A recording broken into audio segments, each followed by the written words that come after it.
In a world standing at the edge of a new dawn, there are moments that define the course of our collective destiny. This is one such moment, a moment where the old ways give way to the new, where the journey of humanity takes a monumental leap forward.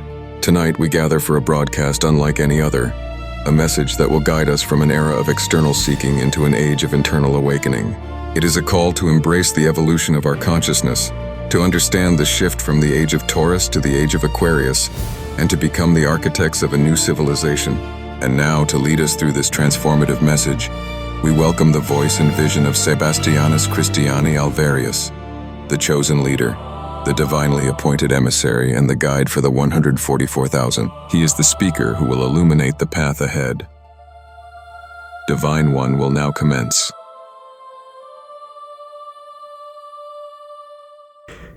Esteemed seekers, honored custodians of the earth, radiant bearers of the coming light.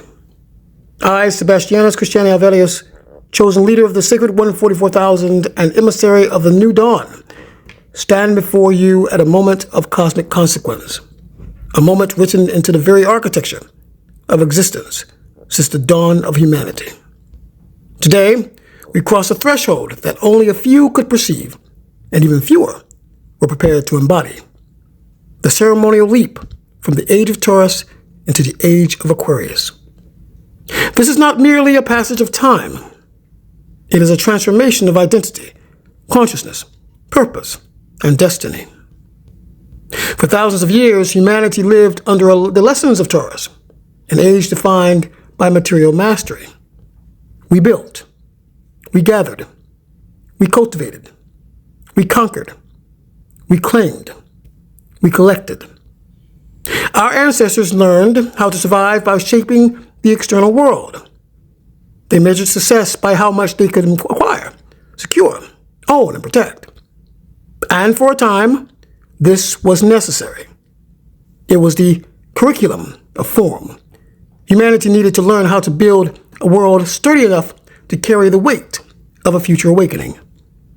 But something else happened along the way. Humanity became addicted to the external. The pursuit of possessions became the pursuit of identity. The hunger of expansion became the hunger for validation. The desire to own became the fear of not having enough. The physical world became the prison of the spiritual one. When a civilization forgets how to generate abundance internally, it becomes dependent on taking it from others. And so began humanity's long, dark addiction to invasion, conquest, domination, slavery, territorial expansion, extraction of land and bodies, endless warfare.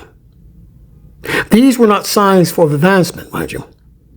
They were signs of a species spiritually starving. Take the Roman Empire, for instance, celebrated as a pinnacle of civilization, yet built upon a foundation of enslavement, territorial conquest, cultural erasure, blood sport for entertainment, material obsession, spiritual emptiness. Rome did not rise because it was enlightened. Rome rose because it was hungry, and it fell because that hunger could never be satisfied. And let's look at the colonial empires. Portugal, England, France, Spain, and the Netherlands, and others across Europe, sailed across oceans not as enlightened explorers, mind you, but as civilizations unable to sustain themselves internally. Their economies depended on the transatlantic slave trade, the extraction of natural resources, the domination of indigenous peoples, the destruction of cultures, the commodification of human life, the possession of bodies, land, and labor. These were not the actions of advanced societies. These were the behaviors of civilizations spiritually hollow, emotionally underdeveloped, and internally impoverished. They mistook expansion for progress. They mistook domination for power. They mistook acquisition for abundance. But no civilization addicted to external hunger has ever survived. And so they fell. Not because they were conquered, although Rome has a story, but because nothing's external can substitute for what is missing internally. Meanwhile, history quietly recorded another truth.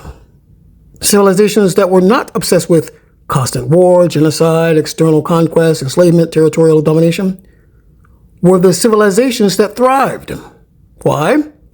Because their foundation was wisdom, balance, stewardship, preservation of life, cultural harmony, present abundance, internal mastery.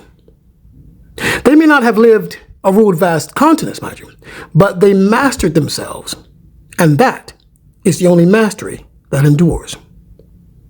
Civilizations that cultivated inner abundance built stability, where those that pursued outer hunger built their own collapse. This is the pattern history cannot hide, mind you. Societies rooted in wisdom endured. Societies rooted in violence failed. No civilization depending on endless external acquisition can sustain itself. But a civilization built on internal incoherence becomes unshakable. Now, the cosmic tides turn. Humanity is summoned into its next evolutionary form, the human one-body species. This species is not driven by external possession, but by internal expansion. It is self-sustaining, self-generating, self-loving, authentically aligned, emotionally sovereign, spiritually awakened, and unified as one collective body. This new humanity understands that external wealth may build empires, but internal wealth builds enlightened civilizations. External acquisition may feed nations, but internal abundance feeds souls. External power may dominate others, but internal power transforms worlds. This is the essence of Aquarius, the rise of internal mastery as the highest form of civilization. And so, as Sébastianus Christiani Alvérius, I declare this: let the age of external hunger fall away. Let the consciousness that produced war, conquest, and slavery be dissolved. Let humanity release the illusion that power is found outside itself. Let us rise into the only evolution that has ever mattered, the evolution of the inner world. For we now step into the age of Aquarius not as seekers of possession, but as stewards of light. We do not carry forward the empires of the past. We carry forward the wisdom of the present. And we do not inherit the external world. We generate the internal one. The old human survives by taking. The new human evolves by becoming. The old human seeks identity in material ownership, whereas the new human finds identity in internal alignment. The old human needs others to diminish. The new human rises without harming anyone.